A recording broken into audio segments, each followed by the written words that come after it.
الفاتحہ۔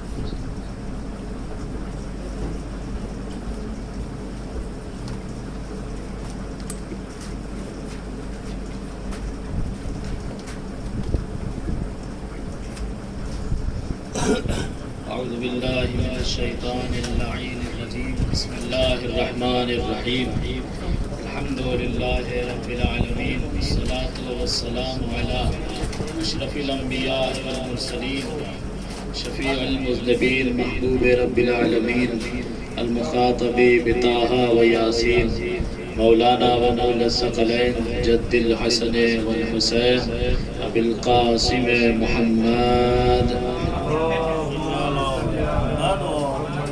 وعلى آله الطيبين الطاهرين المعصومين المظلومين ولعنة الله على أعدائهم أجمعين. أما بعد فقد قال رسول الله صلى الله عليه وآله وسلم: ألا إن مثل أهل بيتي فيكم كمثل سفينة نوح. صلوات پڑھیں محمد وآل محمد.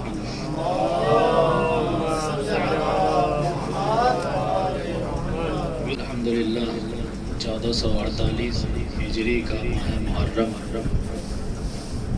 اس دنیا میں پھر سے حسینیت کی فتح کا پرچم لہرا رہا ہے، اور محرم کا چاند نمودار ہوتے ہی عزاخانے سج گئے، علم عباس فضاؤں میں بلند ہونے لگا، عزاداروں نے سوگ کے لباس پہن لیے، اور گلیوں میں شاہراہوں میں جگہ جگہ پہ عزاداروں کا یہ ہجوم، عزاداروں کا یہ اجتماع آج بھی اس بات کی دلیل دے رہا ہے کہ یزید ڈوب گیا شام کے اندھیرے میں، حسین پھیلے ہیں دنیا میں روشنی کی طرح۔ یہ جگہ جگہ یا حسین کی صدائیں اس بات کا ثبوت ہے کہ آج بھی نجات کی کشتی لوگوں کو نجات دینے کے لیے بے قرار ہے۔ آج بھی حسینیت کا دروازہ کھلا ہوا ہے، جو بھی چاہے حسینیت کے اس دروازے پر آئے اور آ کر اپنی عاقبت کو سنوارے اور راہ نجات سے متصل ہو جائے۔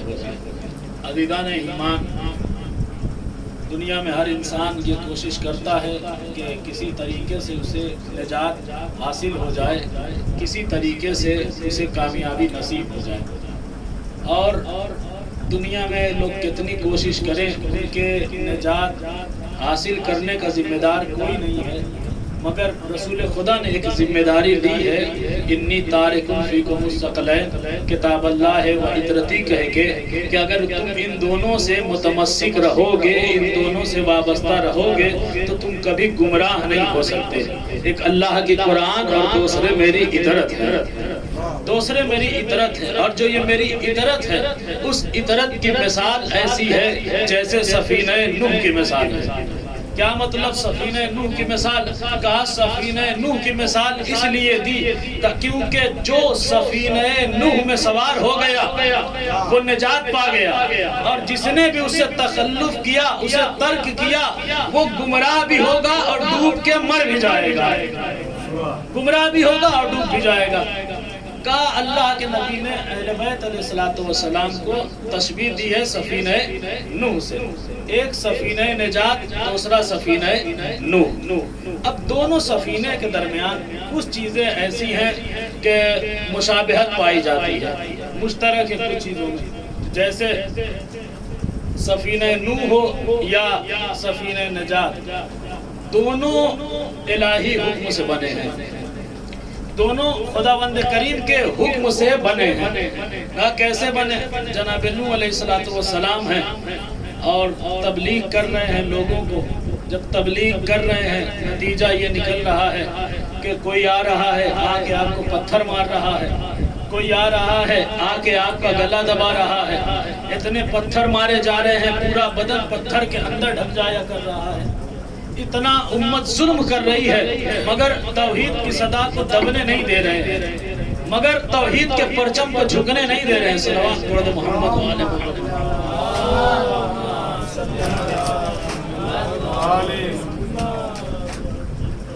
توحید کے پرچم کو جھکنے نہیں دیا جا رہا ہے. بڑی محنت کر رہے ہیں جناب نوح، لیکن اتنی محنت کے باوجود جناب نوح جب امت سے تنگ آ گئے تو بارگاہ خداوندی میں دعا کر دیا اور کہا وقال نوح ربی لا تذر علی الارض من الکافرین دیارا. اے پروردگار اب اس روئے زمین پر کافروں میں سے کسی کو بھی زندہ نہ چھوڑ. پروردگار کسی کو زندہ نہ چھوڑ. کیوں؟ کہا کہ انتظرہم اگر تم ان کو چھوڑ دو گے یضلوا عبادک تو دوسرے جو تمہارے بندے ان کو بھی یہ گمراہ کریں گے. جو دوسرے بندے ان کی گمراہی کا یہ سبب بنے گے. لہذا خدا تو ان سب کو غرق کر دے، سب کو مٹا دے. وَلَا يَلِدُ إِلَّا كَافِرًا فُجَّارًا. کہا کہ اب ان میں سے کوئی ولادت نہیں ہوگی مگر جو کافر ہوگا وہ یا کافر ہوں گے یا فاجر ہوں گے. جو کافر ہوں گے اور فاجر ہوں گے. کیا دعا کی؟ پروردگارہ جتنے کافر ہیں سب کو روئے زمین سے ختم کر دے. پروردگارہ اگر رہ گئے تو تیرے بندوں کو گمراہ کریں گے اور اب ان سے کوئی مومن پیدا ہونے والا نہیں ہے. جو بھی پیدا ہوگا یا کافر پیدا ہوگا یا فاجر پیدا ہوگا. لہذا امید نہیں ہے کہ کوئی مومن دنیا میں آئے. اب ان کو زندہ رہنے کا حق نہیں ہے. لہذا پروردگارہ سب کو ختم کر دے. اچھا جناب نوح جو دعا کر رہے ہیں پروردگارہ کوئی پیدا ہونے والا نہیں ہے تو جناب نوح کو غیب کا علم ہے. کیا علم غیب رکھتے ہیں؟ مستقبل کی خبر ہے. یعنی جو دعا کر رہے ہیں کوئی پیدا نہیں ہوگا. اس کا مطلب یہ ہے کہ جناب نوح کی نگاہ ماؤں کی گود میں ہے، باپ کے صلب پہ ہے، عالم ارواح پہ ہے، سب پہ نگاہ ڈالی اور حالات ایسے بنے کہ جناب نوح کہہ رہے ہیں اب کوئی مومن پیدا نہیں ہوگا. یعنی جب تک یہ امید تھی کہ کوئی مومن پیدا ہو سکتا ہے دنیا میں آنے والا ہے. پتھر بھی کھائے، لوگوں کے تانے بھی سنے، ظلم بھی سہے، مصیبتیں بھی برداشت کی، مگر جب یقین ہو گیا تب ان کی نابودی کی دعا کی. یعنی معصوم کا طریقہ یہ ہے کہ اگر مومن آنے والا ہو تو ظلم سہ لیتے ہیں، لیکن اگر اب نسل میں کوئی مومن باقی نہ ہو تو پھر اس کے لیے بد دعا کرتے ہیں. اگر یہ بات سمجھ میں آ گئی تو ہمیں پتہ چل جائے گا جنگ کے میدان میں مولا کی تلوار کیسے شجرے دیکھ کے چلتی تھی. صلوات پڑھ دے محمد و آل محمد.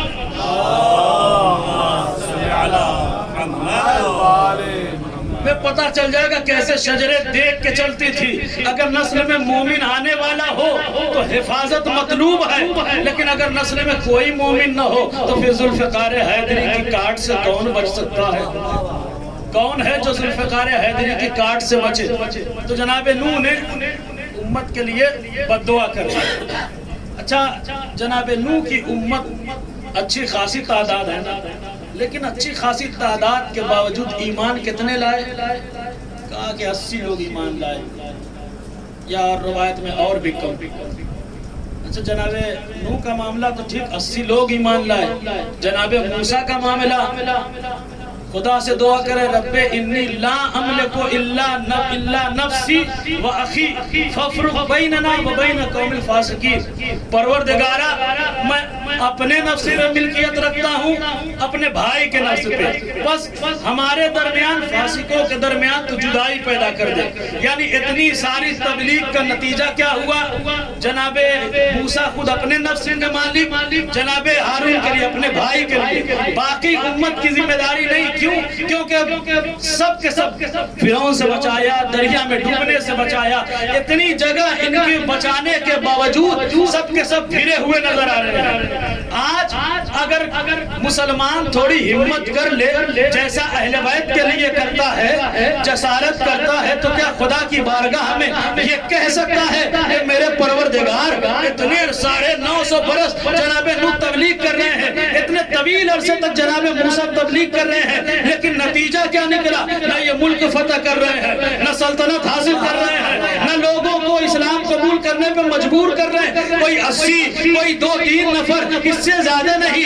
لہٰذا پروردگار ان کی نبوت کو چھین لے، نبوت کا عہدہ واپس لے لے، آواز قدرت آئے گی، خبردار سوچنا بھی نہیں ورنہ ایمان چلا جائے گا، کافر ہو جاؤ گے۔ یعنی قدرت بتا رہی ہے نبوت کا کام ملکوں پہ قبضہ کرنا نہیں ہے، حکومت کرنا نہیں ہے، سلطنت بنانا نہیں ہے، نبی کا کام یہ ہے دل میں نور ایمان کی شمع روشن کرے، دل کو نور سے منور کرے۔ اب مسلمان اس زمانے میں جسارت کر کے کہتا ہے کہ ہمارے خلفاء نے تو روم کو فتح کیا، فارس کو فتح کیا، یہاں پہ لشکر کشی کی، وہاں گھوڑے دوڑا دیے، لیکن حضرت علی کا دور دیکھیں تو نہ کسی ملکوں پہ چڑھائی کی، نہیں دور دور تک اسلام کو پھیلایا۔ بھائی اصل کیا ہے؟ نبی کا کام ہے دلوں میں نور ایمان کو بھرنا، امامت کا کام ہے دل میں ایمان پیدا کرنا۔ جب دل میں ایمان بھر جائے گا پھر ضرورت ہی نہ ہوگی کسی ملک پہ حملہ کرو، کہیں سلطنت پہ قبضہ کرو۔ اور جب دل میں ایمان ہو، 2 مکتب چلے، 2 مکتب ہم نے دیکھے۔ ایک مکتب وہ جو کبھی فارس پہ حملہ، کبھی روم پہ حملہ، کبھی کہیں اور محاذ پہ لشکر کشی کی۔ ایک ایسا مکتب کہ جس مکتب سے اسلام کے دین کی باتیں چلی، دل نور ایمان سے روشن ہونا شروع ہوئے، دل میں شجاعت حیدری پیدا ہوئی، دل میں غیرت حسینی بیدار ہوئی، اور جب دل میں غیرت حسینی بیدار ہوئی تو ہم نے دیکھا دونوں مکتب پہلی صدی سے 14ویں صدی تک نظر آئے۔ اس صدی میں جب ہم نے دونوں مکتب پہ نگاہ ڈالی تو جس قوم کے پاس، جس مکتب کے پاس دعوے تھے، ہم نے روم کو فتح کیا، ہم نے فارس کو فتح کیا، ہم نے فلاں جنگ کی، ہمارا جرنیل ایسا جو اسد اللہ ہے، سیف الاسلام ہے، وغیرہ وغیرہ، اتنے سارے لقب دیے گئے، ہم اتنے ملکوں پہ حکومت کرتے ہیں۔ اتنے سارے ملکوں پہ حکومت کرنے والوں کو جب یہود اور نصارہ نے للکارا تو جو 56 بڑے بڑے دعوے کر رہے تھے زمین پہ بیٹھتے نظر آئے۔ مگر جہاں غیرت حسینی تھی، جہاں پہ مکتب سید الشہداء سے شجاعت ورثے میں ملی تھی، دشمن کے سامنے سینہ سپر ہو گیا، دشمن کے سامنے سینہ سپر ہو گیا۔ لہذا اصل یہ ہے کہ نور ایمان کو دل میں کتنا جگایا۔ جناب نوح 80 لوگ مسلمان میں آسان نہیں ہے تبلیغ کرنا اتنے لوگوں کے لیے بھی، اور نہ آج تبلیغ کرو 2 بات کوئی سنا دے منہ پھلا کے بیٹھ جایا کرتے ہیں، منہ پھلا کے بیٹھ جایا کرتے ہیں ہم۔ لہٰذا اتنے جناب نوح نے ستم سہے، مصیبتیں سہی، معمولی نہیں ہے۔ میں نے کہا مشابہت پائی جا رہی ہے، پہلا سفینہ نجات، دوسرے سفینہ نوح۔ کیا مشابہت؟ دونوں خدا کے حکم سے بنی اور دونوں خداوند کریم کی نگرانی میں بنی۔ جناب نوح نے جب دعا کی، پروردگار عالم نے خرمے بھیجے، خرمے کھاؤ، اس کے بیج کو زمین کے اندر دفن کرو، درخت نکلیں گے، کاٹو، لکڑی جمع کرو۔ 1 بار 2 بار کئی بار لکڑی جمع ہوئی، اور جمع ہونے کے بعد پھر حکم ہوا وَاصْنَعِ الْفُلْكَ بِأَعْيُنِنَا وَوَحْيِنَا، ہاں نوح اب کشتی بناؤ، اور جو کشتی تم بنا رہے ہو وہ ہماری نگاہوں کے سامنے بناؤ، یعنی ہماری نگرانی میں کشتی بن رہی ہے۔ صرف نگرانی نہیں بلکہ بِوَحْيِنَا، وحی کے مطابق بھی کشتی بنی۔ پروردگارا ایک کشتی بن رہی ہے لیکن اتنا نگرانی بھی ہو رہی ہے، وحی کے مطابق بھی بنائی جا رہی ہے۔ جب نہیں آواز قدرت آئے، ہاں اگر عام کشتی بنتی تو ہم اتنی سختی نہ کرتے، مگر یہ کشتی نجات بن رہی ہے، نجات کی کشتی بن رہی ہے، لہذا نگرانی بھی رہے گی، وحی کے مطابق بھی بنے گی۔ اچھا اتنی وحی کے مطابق بن رہی ہے، نگرانی میں بن رہی ہے، پروردگار کتنے لوگوں کو نجات دینے والی ہے؟ کام نے دیکھا 80 لوگوں کو نجات دینے والی، کتنے زمانے تک، کتنے 100 سال، آپ کئی 100 سال نہیں 6 مہینے تک طوفان رہا، یعنی جب 6 مہینے تک کے لیے لوگوں کو نجات دینے کے لیے، 80 لوگوں کو نجات دینے کے لیے جب نجات کی کشتی بنے تو وہ تو وحی کے مطابق بنے، خدا کی نگرانی میں بنے، تو پھر ایسی کشتی جسے قیامت تک کے لیے ہدایت کرنا ہے۔ اگر ایسی کشتی بنے تو بغیر وحی کے تو نہیں بنے گی نا. لہذا جب اس کشتی نجات کو بنانا ہوا تو پھر اہتمام بھی بہت بڑا کیا گیا. اتنا بڑا اہتمام، حاجیوں کا قافلہ روکا جا رہا ہے، حاجیوں کا قافلہ روکا جا رہا ہے، اونٹوں کو بٹھایا جا رہا ہے، پالان کو اتروایا جا رہا ہے، منبر کو بنایا جا رہا ہے، منبر پہ علی کو بلایا جا رہا ہے، لوگوں کو مولا بنایا جا رہا ہے. کا بڑا اہتمام کیا گیا کشتی بنانے کے لیے. یا نبی اللہ، اتنا اہتمام، حاجیوں کو روک رہے ہیں، کجاووں کا منبر بنا رہے ہیں. کہاں یہ نجات کی کشتی بن رہی ہے، نجات کی کشتی بن رہی ہے. یعنی نبی کریم امت کو بتا رہے دیکھو آج کشتی نجات کی بنیاد رکھ رہا ہوں. تو بنیاد رکھ کے بتا رہا ہوں نجات کی کشتی میدان میں بنتی ہے، کسی خرافاتی مکان میں نہیں بنتی ہے. صلوات پڑھ دے محمد و آل محمد. یہ نجات کی کشتی بن رہی ہے. دو مشابہت، ایک مشابہت اور ہے. جب کشتی نوح بنی تب بھی کچھ لوگ آئے اور آنے کے بعد تان و تشنیع کی مذاق اڑایا. جب کشتی اہل بیت بنی تب بھی کچھ لوگ آئے، کشتی نجات بنی. جناب نوح کشتی بنا رہے ہیں، لوگ آئے، پانی کا نام و نشان نہیں. کیا بنا؟ کشتی بن رہی ہے. ذہن صحیح تو ہے، ذہن صحیح تو یہاں پانی کا نام و نشان نہیں، کشتی بنائی جا رہی ہے. یعنی ایک بات تو پتا چلی، یہ کافروں کا پرانا طریقہ ہے کہ وہ ذہن رسالت پہ حملہ کرتے ہیں، یہ ذہن رسالت پہ حملہ کرتے ہیں. لہذا تان و تشنیع کی گئی. جناب نوح نے ان سے کہا انتظار کرو، عذاب آئے گا، نجات کے لیے کشتی بن رہی ہے. انتظار کا نام سنا، ہنسنے لگے، ٹھٹا مار کے ہنسنے لگے. انتظار انتظار، یعنی پتا چلا انتظار کا مذاق اڑانا کافروں کی سیرت میں ہے، ان کی دینت میں ہے. وہ انتظار کا مذاق اڑاتے ہیں. قوم سے کہا انتظار کرو، لیکن لوگ مذاق اڑاتے رہے. جب انہوں نے کشتی نوح کا مذاق اڑایا تو اللہ نے انہیں پانی کے عذاب سے مزہ چکھایا. اور جب غدیر میں کشتی نجات بنی اور غدیر کے بعد حارث نے آ کے تان و تشنیع کی تو اللہ نے پتھر کے عذاب سے مزہ چکھایا. اسی طرح سے اور ایک مشابہت ہے.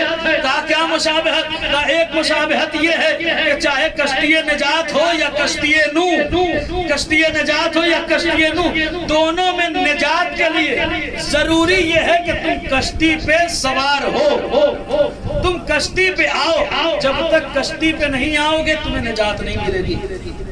کوئی صاحب بیٹھ جائے کشتی کے پاس اور کشتی کے پاس بیٹھ کے کشتی کے طویل فضائل پڑھنا شروع کر دے، کشتی کی دیواریں تو ایسی ہیں کہ چائنا کی دیوار پھیل ہو جائے.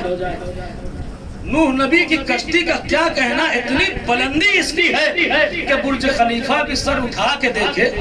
اتنی طویل القامت، ایسی جسامت والی، مضبوط، ہمالیہ سے مضبوط. جتنا ہو سکے پھینک سکتا ہے پھینکے، جتنا ہو سکتا ہے تعریف کرنا ہے کرے. مگر جب طوفان آیا ان سے کہا کہ بھائی بڑی فضیلت بیان کریں، چلے کشتی کے اوپر. کہا نہیں ٹھیک ہے، کشتی کی فضیلت اپنی جگہ ہے، اس کو ہم تسلیم کرتے ہیں، لیکن ہمارے جو ساتھی ہیں یہ بزرگوں کی روایتیں ہیں، یہ ہمارے بڑے لوگوں کی پہچان ہے، اس کو ہم چھوڑ کے نہیں جا سکتے، اس کو ہم چھوڑ کے نہیں جا سکتے. بزرگوں کی روایات کو، ان کے اقدار کو بھی محفوظ رکھنا ہے. یعنی کشتی کی تعریف کر لیں گے، کشتی پہ نہیں جائیں گے. اب اگر طوفان آیا تو بھائی ڈوب جاؤ گے، غرق ہو جاؤ گے.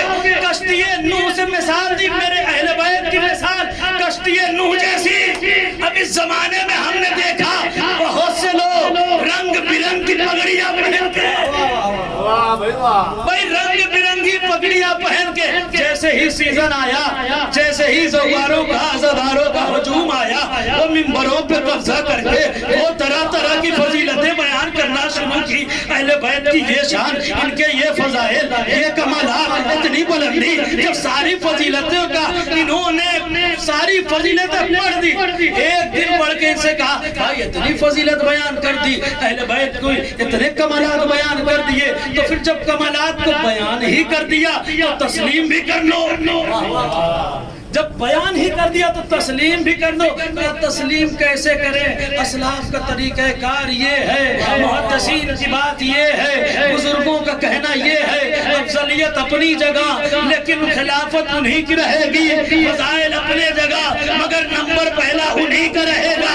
اب بتائیں ایسا آدمی جب ظلمتوں کا طوفان گھیرے گا تو غلطی کس کی ہے؟ اما جب اہل بیت کی فضیلت پڑھ سکتے ہو تو تسلیم بھی کرو. اگر تسلیم نہیں کر سکتے تو پھر ایسی فضیلتوں کے پڑھنے کا کوئی فائدہ نہیں. صلوات پڑھ دے محمد و آل محمد.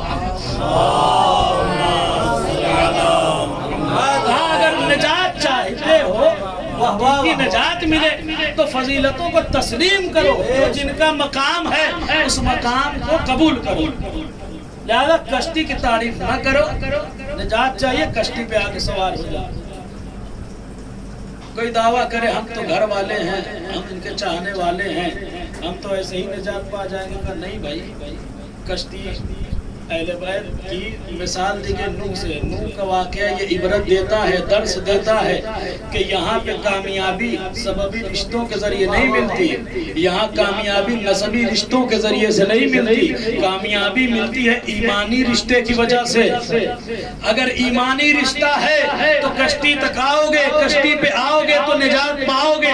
لیکن اگر ایمانی رشتہ نہیں ہے، چاہے بیوی ہو یا بیٹا کوئی بھی ہو، ڈوب جائے گا. جناب نوح کہتے رہے یا بنیا ارکب معنا، بیٹے آ جاؤ ہمارے ساتھ، آ جاؤ سوار ہو جاؤ، آ جاؤ کشتی پہ آ جاؤ. نوح نبی کا بیٹا کہتا رہا ٹھیک ہے پناہ لے لیں گے، بچ جائیں گے، پہاڑ کی چوٹی پہ چلے جائیں گے، پہاڑ کے بلندی پہ چلے جائیں گے، ہمیں پہاڑ بچا لے گا، اتنی بلندی پہ چلے جائیں گے. نبی پکار رہا ہے آ جاؤ، یہ کہہ رہے نہیں پہاڑ پہ چلے جائیں گے. نبی کہہ رہا ہے آ جاؤ، یہ پہاڑ پہ چلے جا رہے ہیں. نبی کہہ رہے آ جاؤ، یہ پہاڑ پہ چلے جا رہے ہیں. پتہ چلا کافروں کی ایک عادت یہ بھی ہے، نبی بلاتا رہے بھاگتے پہاڑی پہ آئے، جاتے پہاڑی کی طرف ہے. کہا نہیں ٹھیک ہے میں پہاڑ پہ پناہ لے لوں گا. کہا کوئی نہیں بچا پائے گا، یعنی پہاڑ پہ پناہ لے لوں گا. کہا آ جاؤ لا تکونوا مع الکافرین، کافروں کے ساتھ مت ہو جاؤ. یعنی پتہ چلا جو کشتی نجات کو چھوڑتا ہے وہ کافر ہو جایا کرتا ہے. کشتی نجات کو چھوڑنے والا کافر ہوتا ہے. اب جو بھی کشتی نجات کو چھوڑے، جس دور میں چھوڑے، ایمان رخصت ہو جاتا ہے نا. چاہے بیوی چھوڑے، بیٹا چھوڑے. اچھا یہ جو بیوی بیٹا کشتی نجات کو چھوڑ رہے ہیں تو جب تک طوفان کا مسئلہ نہیں تھا، جناب نوح کے ساتھ زندگی بسر کر رہی تھی تو تعظیم تکریم تو ہوتی ہوگی نا. لوگ آتے ہیں ارے نوح علیہ السلام کی بیوی ہیں، نوح علیہ السلام کے بیٹے ہیں، عزت مل رہی ہوگی. لیکن جب طوفان آیا، منزل امتحان آیا تو پتہ چلا حق کیا تھا، باطل کیا تھا، اصلیت کیا تھی ان کی. اب کل تک جن کی تعریفیں ہو رہی تھی، کل تک جنہیں لوگ نبی کی بیویاں کہہ کے آداب بجا لاتے تھے، اب طوفان نوح کے بعد وہ عبرت بن گئی، ہلاک ہو گئی، گمراہ ہو گئی، ڈوب گئی. یعنی جب طوفان آتا ہے تو پتہ چلتا ہے کہ ان میں حق والا کون ہے، باطل والا کون ہے. نبی کے دور میں لوگوں کی بڑی تعظیم تھی، ہاں نبی کی بیویاں ہیں، نبی کی بیویاں ہیں. لیکن جب فتنوں کا طوفان اٹھا، نبی کے بعد فتنوں کا طوفان اٹھا تو پتہ چلا نجات والی کون ہے، نجات والی کون ہے. اب جنہوں نے بھی اہل بیت سے دامن کو کھینچا، کشتی نجات سے دور گئے، چاہے وہ کتنی بلندی پہ چلی جائے، وہ ڈوب کے بھی مرے گی، ہلاک بھی ہوگی، غرق بھی ہوگی. چاہے کوئی پہاڑ کی بلندی پہ جائے، چاہے کوئی اونٹ کی بلندی تک چلا جائے، جتنی بلندی پہ جاؤ گے ڈوبو گے بھی، ہلاک بھی ہوگے، غرق بھی ہوگے. لہذا کوشش کی گئی بلندی تک چلا جائے. کبھی اونٹ پہ گئی، کبھی خچر پہ گئی، مگر جو اہل بیت کو چھوڑ دے انہیں نجات نہیں ملتی. تو عزیزان ایمان، کشتی نوح کشتی اہل بیت میں مشابہتیں ہیں. شرط یہ ہے ان پہ سوار ہو تب تمہیں نجات ملے گی. اسی طرح کشتی نجات کا، کشتی نوح کا جو مرکز اور محور ہے وہ امام جناب نوح علیہ السلام ہے اور کشتی نجات کا محور امام حسین علیہ السلام. سارے ائمہ کشتی ہے نجات کی، لیکن محور اور مرکز جو بنے وہ امام حسین علیہ السلام. کیا ذات ہے ابا عبداللہ علیہ السلام کی، کشتی نجات کا محور. صادق آل محمد نے کہا نا سب سفینہ نجات ہیں، مگر جتنی تیزی سے حسین کی کشتی نجات تک پہنچائے گی اتنی تیزی سے کوئی کشتی نجات تک نہیں پہنچا سکتی. جتنی تیز ان کی کشتی ہے. مگر جناب نوح کی جو کشتی تھی وہ صرف کتنے دن کے لیے؟ کہا کہ 6 مہینے تک کے لیے پانی میں طوفان میں چلی. اس کے بعد سے کشتی نوح سے لوگ اتر گئے اور امت آگے بڑھنے لگی. یعنی بہت تو نصف سال کی تھی، لیکن امام حسین کی جو کشتی ہے 14 صدی سے مسلسل لوگوں کو صدا دے رہے جسے بھی نجات چاہیے وہ کشتی نجات تک آ جائے. جسے بھی کشتی نجات چاہیے وہ کشتی پہ آئے، کیونکہ حسین کی کشتی اتنی تیز نجات دیتی ہے کہ کب حر سے حر علیہ السلام ہو جاتا ہے پتہ ہی نہیں چلتا. اتنی تیزی سے نجات دیتی ہے. کیا چلد گیا سوئے رمدار فنا سے، سوکھا جو پسینہ بھی تو جنت کی ہوا سے. اتنی تیز نجات دیتی ہے حسین کی کشتی. جناب نوح کی کشتی چلتے چلتے روایت کہتی ہے طوفان میں تیزی ہوئی اور نوح نبی کی کشتی جب ہلچل پیدا ہوئی بارگاہ خدا میں عرض کی پروردگارا اس کشتی کو بھی اب نجات چاہیے، اس کشتی کو بچانا تیرا کام ہے. جبریل امین آئے 5 کیل لے کر آئے. نوح ہر کیل پہ اس کا نام ہے، اسے ہر کونے پہ لگا دو. 4 میخیں جناب نوح نے جبریل کے حکم پہ کشتی میں لگائی. جب 5ویں میخ کو سفینہ نجات میں سفینہ نوح میں ڈالا گیا تو ایک مرتبہ پانی کو قرار آیا، کشتی کو قرار تو مل گیا مگر نوح کا دل بے قرار ہو گیا. کہا جبرائیل امین یہ کیسی میخ تھی، یہ کیسا نام اس پہ پڑھا تم نے کہ جب سے یہ نام آیا ہے میں نے سنا ہے میری آنکھوں سے آنسو جاری ہو رہے ہیں، میں تمہیں اس میخ سے بھی آنسو جاری ہو رہے ہیں. جبرائیل امین نے خبر دی کہ حسین ابن علی کا نام ہے. کیسا نام ہے امام حسین کا. آیا ادھر یہ نام، ادھر آنکھ تر ہوئی، پانی کو کتنا پیار ہے اب بھی حسین سے. بس ارباب عذاب فضائل کا حصہ ختم ہوا. چونکہ ماہ محرم الحرام کی دوسری تاریخ ہے اور وہ قافلہ کہ جو 28 رجب کو مدینے سے نکلا تھا، راستے میں قیام کرتا ہوا، سفر کی صعوبتیں برداشت کرتا ہوا آہستہ آہستہ قافلہ آگے بڑھ رہا ہے. یہ وہ دن ہے کہ حسین آج کل سفر میں ہے، جناب فاطمہ کے درد تو جگر میں ہے. سوار ناکوں پر عطرت بریگ زر میں ہے، اداس فاطمہ سغرا اکیلی گھر میں ہے. عزیزوں رو کی موسم مزا کا آ پہنچا، حسین متصل دشت کربلا پہنچا. غرض قطع ہوئی جب وہ منازل صحرا، وہاں ورود ہوا فاطمہ کے پیاروں کا کہ جس مقام پر گھوڑا ٹھہر کے پھر نہ چلا. رفیق رونے لگے سارے ماجرا ہے کیا، رفیق رونے لگے سارے ماجرا ہے کیا. فلک پہ فاطمہ کا شور حسین جا پہنچا، لہد پکار فلک پہ فاطمہ کا شور حسین جا پہنچا. بس ارباب عذاب قافلہ کربلا کے میدان میں داخل ہو گیا. چلتے چلتے رہوار نے اپنے پیروں کو روک لیا. امام حسین نے گھوڑے بدلے. روایت کہتی ہے 7 گھوڑے مولا نے بدلے ہیں مگر کسی نے بھی قدم آگے نہ بڑھایا. تو ایک مرتبہ قریب کربلا نے قریے والوں سے یہ پوچھا کہ ہمیں بتاؤ اس زمین کا نام کیا ہے. کسی نے کہا مولا اسے غازریہ کہتے ہیں، کسی نے کہا مولا اسے نینوا کہتے ہیں، کسی نے کہا مولا اسے شط فرات کہتے ہیں. مولا نے جب اور کوئی نام پوچھا تو ایک بزرگ شخص تھا، وہ بول پڑا ہاں مولا اسے کربلا بھی کہتے ہیں. بس کربلا کا نام سننا تھا. حسین نے حکم دیا ہماریاں بٹھائی جائیں، خیمے نصب کیے جائیں، کربلا کے مہمان کربلا میں خیمہ زن ہونے والے. عباس نے قافلے کو رکنے کا حکم دیا، قافلہ رک گیا، خیمے لگائے جانے لگے۔ بس ایک مرتبہ ایک طویل خیمہ بنا، اور اس طویل خیمے میں امام حسین نے اپنے اعزا اور اقربا کو بلایا۔ بلانے کے بعد سب کو بٹھایا، مولا سب کے سامنے بیٹھے۔ صاحب سعادت الدارین نے اس روایت کو لکھا، اور سامنے بیٹھ کے مولا باری باری کبھی زینب کا چہرہ دیکھتے ہیں، کبھی ام کلثوم کا چہرہ دیکھتے ہیں، کبھی سکینہ کے رخسار کو دیکھا، کبھی عابد بیمار کو دیکھا، کبھی عباس و اکبر کو دیکھا۔ حسین دیکھتے جاتے ہیں، روتے جاتے ہیں، دیکھتے جاتے ہیں، روتے جاتے ہیں۔ بڑی دیر تک مولا خیمے میں بیٹھ کر روتے رہے۔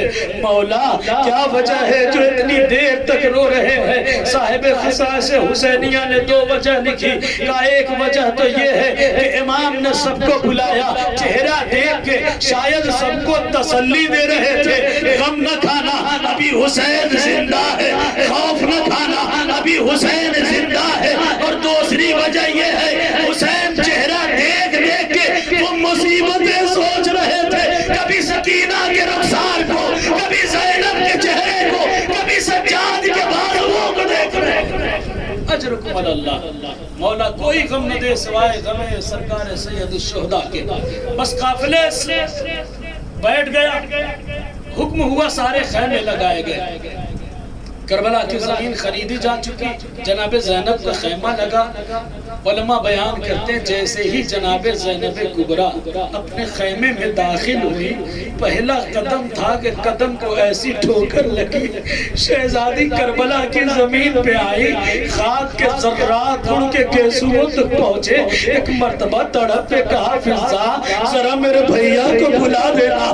امام حسین آئے، زینب تڑپ پہ کہتی ہے بھیا یہ کیسا ہولناک صحرا ہے، بھیا یہ کیسی زمین ہے جہاں سے آپ کے خون کی بو آ رہی ہے۔ اے بھیا میں جب سے کربلا آئی ہوں، اس زمین پہ آئی ہوں، بس ایک خیمہ کوئی بھی تڑپ تڑپ کے کہہ رہے ہائے میرا حسین، ہائے میرا حسین۔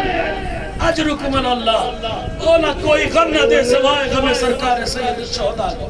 بیویوں کو تسلی دی، دلاسا دیا۔ ارباب عذاب 2 محرم ہے، یہی مصیبتیں پڑھی جاتی ہیں، اسے ہٹ کے پڑھنا مقصود بھی نہیں ہے۔ دوسری محرم جمعرات کا دن تھا جب امام کربلا میں پہنچے، اور آج بھی 2 محرم جمعرات کا دن ہے۔ شاید یہی وہ لمحے رہے ہوں گے جب مظلوم کربلا میں پہنچے تھے۔ ارباب عذاب بیویوں کو حسین نے ایسی تسلی دی، ایسا دلاسا دیا کہ بیویاں صبر میں دنیا کی تمام عورتوں پہ سبقت لے کے چلی گئی۔ کوئی نہیں دنیا میں ایسا کہ جو کربلا والی عورتوں سے جن کا صبر زیادہ ہو۔ کیسا صبر ہے؟